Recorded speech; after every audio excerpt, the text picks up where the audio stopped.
It is years since the Danube's water levels were so high at this time of year. More water brings a lot of benefits to local agriculture and electricity production, but not to this ecosystem. Instead of feeding life-needed water to the Danube side arms here, most of the flow is dedicated to the Gabčikovo hydropower plant further downstream. We always had a main side arms which had a flowing water. Now we have any side arm within whole area with flowing water. Any water diverted to the side arms will not produce electricity at the Gabčikovo power plant and is considered a waste. And this is the barrier that prevents the required volume of water for flowing to the delicate ecosystem. To minimize the losses and use the water that is released from the Danube into its side arms, authorities built this mini hydropower plant right after the barrier. The problem is that the power plant can use only 25 cubic meters of water per second, while the ecosystem needs far more.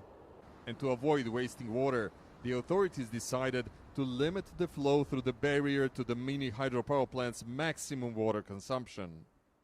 This power plant is owned by the state, which is also in charge of environmental policies, the same environment that is directly affected by the plant. And it is not only the lack of water that damages this ecosystem.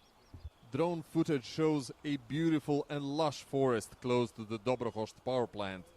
But a closer look reveals that it is all man-made forest.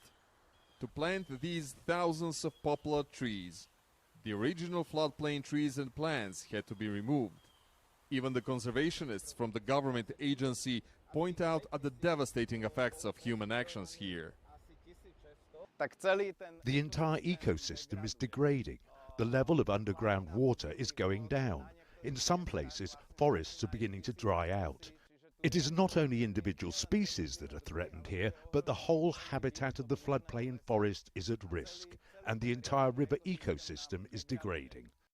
The authorities are still silent on the issue, but that might soon change, as the EU is threatening to take action if things remain the same. Aljoša Milenković, CGTN, Dobrohost.